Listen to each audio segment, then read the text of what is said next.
The last part about chapter 2 is for us to learn about percent increase and decrease.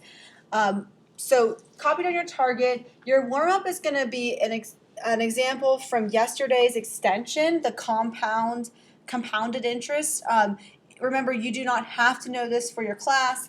I just wanted to give you the opportunity to see this extra formula. So look back on the formula from the last example from 2.9 and try this warm-up as well. Press play whenever you're done.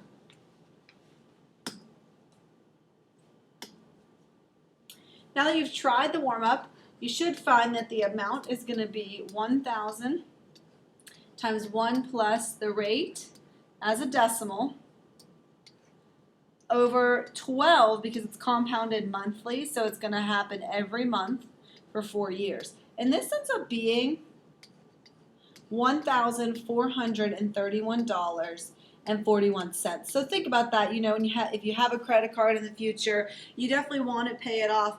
This person spent an extra $400 just in interest to have the convenience of being able to do that. So compound interest, not a good thing if you have a credit card, not a bad thing though if you are earning the money yourself. So percent change is always going to be the amount of increase or decrease over top the original amount. So it's always whatever you originally started with.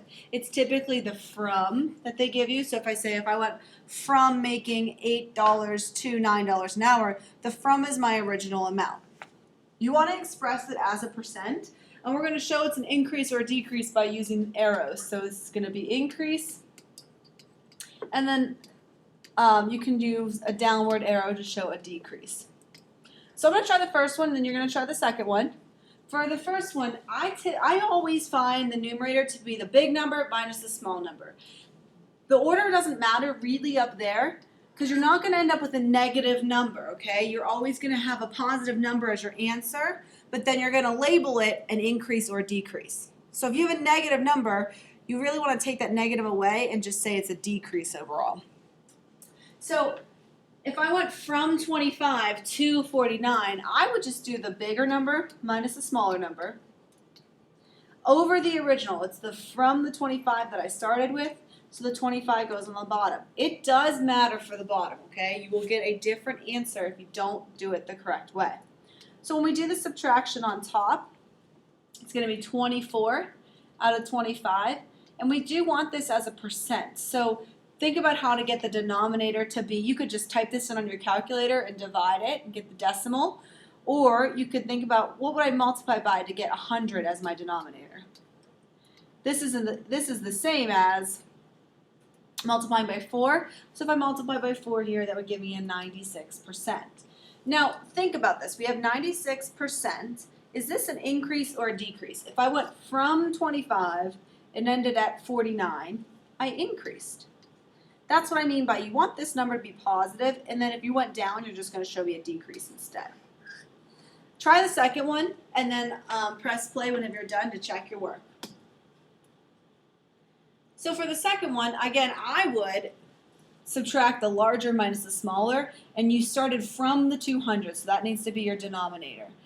So you should end up with 9/20. Again, you could just divide this on your calculator, get the decimal, and move it over to get the percent, okay? Or I like to do the work without a calculator. So I figured if I multiplied this by 5 to get 100, I would multiply this by 5, which would give me 45. I went from 200 now and ended at 110. So I definitely had a decrease. 45% decrease. Do not write this as negative 45% decrease. Okay? We're going to have the 45% decrease written as that. You could also then find the results from a percent increase or decrease.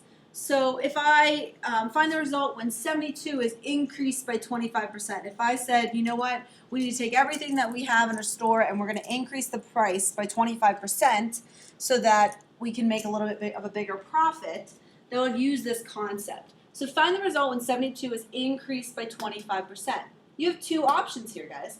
You can either do the original price plus the percent of increase.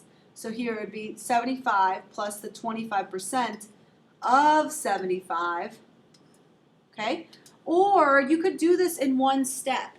If I'm increasing from what I currently have, I am currently keeping 100% of the cost plus 25% of the cost. That would be the same as 1.25 times 75, if that makes sense. Because you're keeping the 100% of 75 right here, plus the 25% of 75. If that doesn't make sense for you, just stick with the first one, okay? Either way, use your calculator, find what this is going to be. I want you to find it before I put it up on here on the board. So find it, see what it's going to be. And then you're going to try number 4 on your own. For this first one, I got 90. Hopefully you did too. Try number 4, then press play.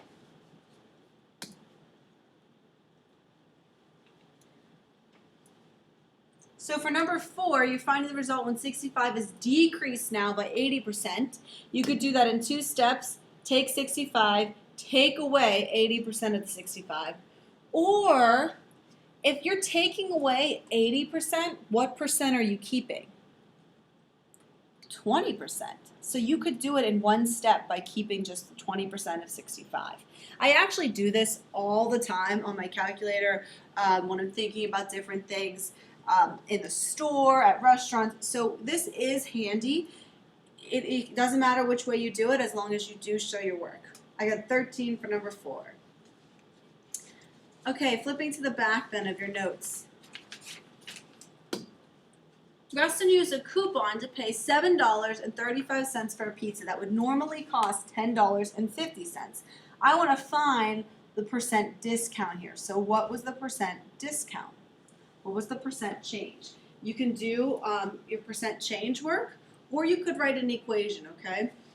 He paid $7.35. It was originally $10.50.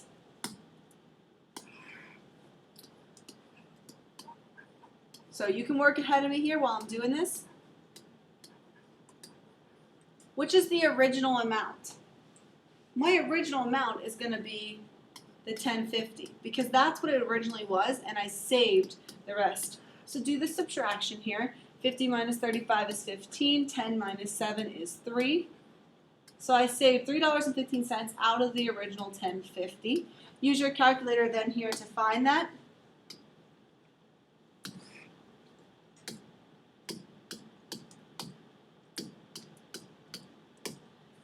And you get 0.3. So what percent is that? If you take that, you can multiply it by 100 to get to percent. Or you can just move the decimal over too, and that's going to be a 30%. Was this an increase or a decrease? If he ended up only paying $7.35 when originally the pizza was $10.50, hopefully you're telling me it's a decrease or it's 30% off. And the last example of the set notes, Allie paid $12 for a $15 t-shirt. What was the percent discount? Find this for me. Try not to use your calculator here. Do it on your own. So she paid $12 for a $15 t-shirt. It was originally $15. We're finding out what percent she saved. So I already know if it went from 15 to 12, I'm going to have a decrease. I want to know what percent. So I'm going to have 3 out of 15. Which can reduce to 1/5, and you probably know that percent without even having to use your calculator. 20% off is what our discount was. The last part of these notes then, I want you to try this one. Is the percent increase from 50 to 80 going to be the same as the percent decrease from 80 to 50? Why or why not? So this is right in your notes next to game time. You have all that room. Try this. Find the two and explain to me why or why not they would or would not be the same. Pause, try it, then press play.